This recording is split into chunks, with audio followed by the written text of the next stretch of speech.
Hello everyone and welcome back to the channel. Today we are here at the Danish National Championships 2026 and I'm here with our Nordic Open runner-up, Rasmus Leth. So, what did you play and how did you do? Hello, yeah, I played pure Mitsurugi and I ended up getting top 8 with it. Alright, show us your deck. Yeah. So first off we have some pretty standard. 2 more Kumo, 1 Futsu, 1 Habakiri, nothing too special here. Same 3 Amasa, 1 Kusanagi, 1 Sachi. But then I also decided to run a single Manju in the main deck. As you'll see, I'm not running Extravagance and so on, so I needed another engine card that can start me the combo. I'm running the 3 Harmonia and Magnamute, just because I wanted some very powerful off engine, and Harmonia is one of the strongest engines right now. The deck can play it. It does mean that I can run Extravagance, which is also why the Manju is here. Checks out. Were there any other engine cards, engine monsters you would have liked to play or missed? I've seen a lot of people play either the second Futsu or the third Murakumo. I was considering that. I feel the deck really needs more off-engine, especially when you like a Mitsu board in itself is not gonna win you the game. You're gonna need to see some other off-engine with it. So I wanted to cut down on having too much extra engine in hand and actually have cards to do something. Checks out, checks out. For the spells, obviously 3 pre-prep. I'm running the double mirror, and this has saved me like 2 games where I open pre-prep mirror, and also games where it's just been able to pull through. Usually when you do the full Mitsu combo, you want to see 1 Mitsu spell or trap in the hand for easily do the full combo setup. You want to end up with the trap and the prayers, and this can easily be that. So even those cases where you open it and a Habakiri, it's still nice to have it, as it allows you to set up both of them. So it's more of a card that's like bad to draw in starting you and playing, but good to draw if you're already playing because it's a card you would search anyway? Yeah, exactly that. Then of course the 3 prayers. 2 rituals. This could be the 3rd ritual. I decided I rather wanted the Manju because the ritual doesn't play alone while the Manju plays alone. So this is just a stability choice. And yeah, and of course the prosperity, because you're not drawing cards. Might as well just look at the top 6.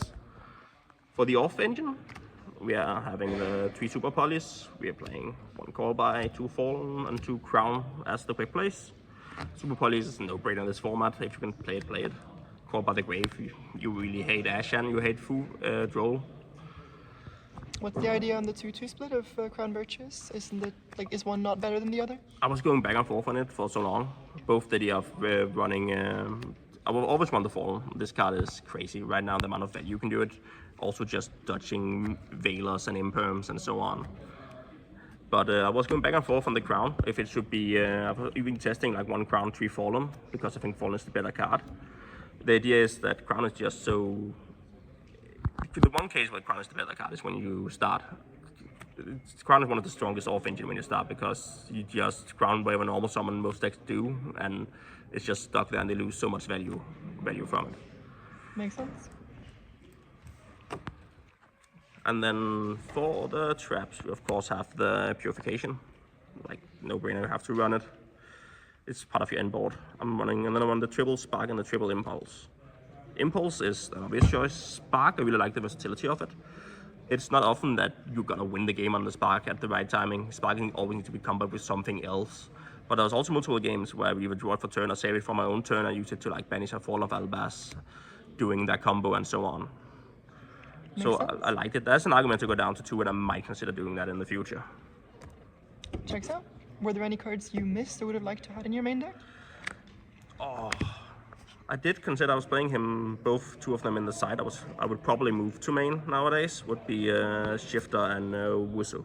At least Shifter, because I was underestimating the actual impact it had on Branded. I knew it was good against Branded. I didn't know it was so good as it was. Like every game I had against Branded, if I saw Shifter, I won. I mean, their engine practically stops working and at least stops generating value under it, so exactly. That makes sense. So yeah, those 2 I would consider moving, and maybe cutting a Spark for one of them. But yeah, in the end, next week we're getting Chaos Origin, so it's gonna shake up the entire format.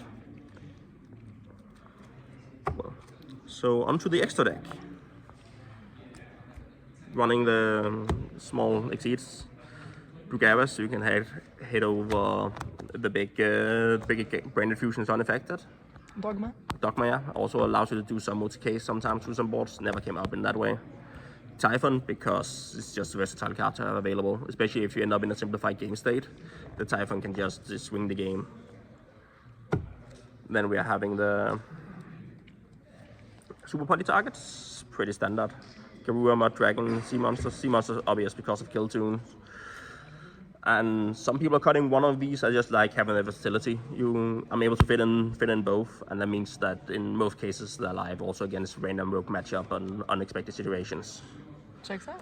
And technically we also have the Albion, both for the Fallen, but also comes up against the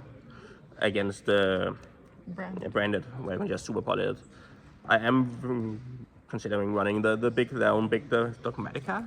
The dragon that devours a Dogma, yes. Yeah, Dogma. I'm honestly surprised to see you not on it, even though you're playing 2 Virtues, just because it is the by far best super poly target against branded. Yeah, I thought this would be enough, and it didn't impact that much. But I would one of the changes. I will running Gorgon right now. I will change that, swap that forward before I change the deck today. Makes sense. Then we're having the Synchros for Harmonia. These are pretty straightforward. Of course, the Ecclesia is no-brainer. You're running Fallen, Gold, Marlong, and Pegasus. Like those are the most common drops, give you the most value. Psychic and Punisher to give you your normal summon.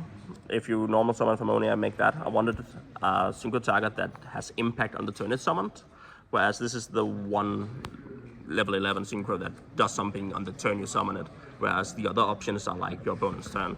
At that point, I would either have lost the game or the opponent would have won the game at that point. I mean, there's something that this card does is also extremely powerful, especially if you've managed to lower your life point with prayers already. Yeah, exactly. Like going prayers, summon out of 4 on it with special summon, just go main phase, make this guy straight away. You have an unaffected guy. He can even banish himself and whatever opponent's monster is also being an issue without them being able to respond to it. And then finally we have the fun take I ran started one with a Chaos Angel, which actually I made it twice during the entire tournament. It isn't like a must-have. It isn't like this is the card that's gonna win you the game. It just gives you the versatility where it comes up, where you can make it with both the Magna Mood and if you super poly Garura, so it makes like 4 main deck cards that give you the level 6 dark. Usually you'll make it double dark unless you have the Manju, which never comes up. It's too rare.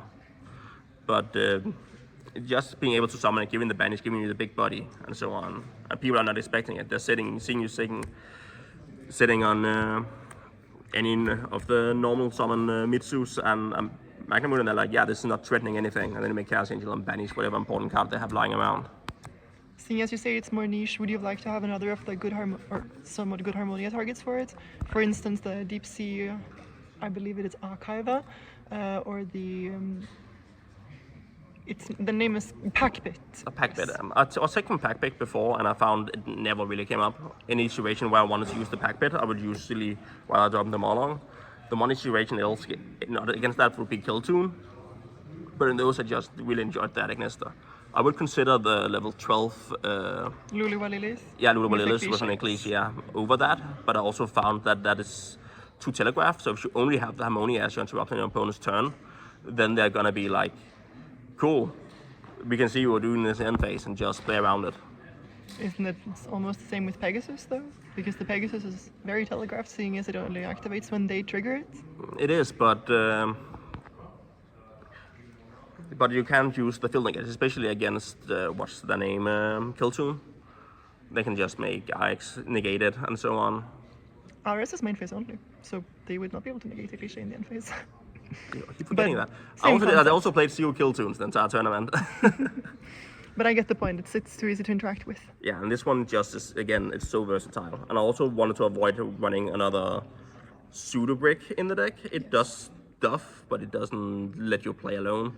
And you don't want to start with it because you can start with it, but it's still it's iffy. Makes sense. And finally we have the links.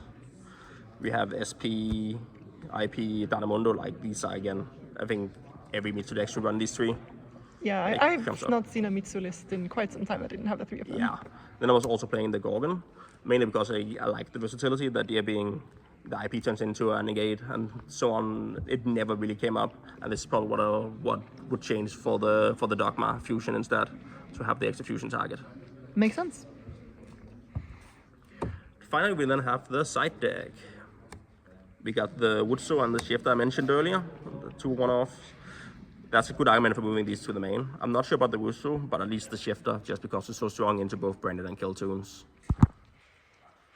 Then we have two Drolls. Again, this is an insane card against many of the combo decks and the slot decks out there. And I don't want to main it because it's rather awkward when you're playing Mitsu, going second, going first. 3 Solemns, 2 Acquisition, 1 Judgment, just an insane strong going first card. The 3 Fuvalas for when you go up against the very combo heavy spammy decks. Don't want to main it because both good branded players, good kill tune players don't care about it.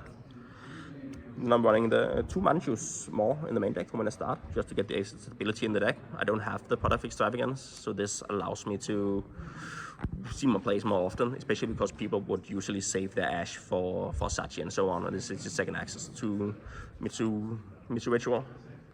And then finally 2 Lightning Storm and 1 Duster, just to have going second blowout cards, especially against branded and so on, and the backwards deck.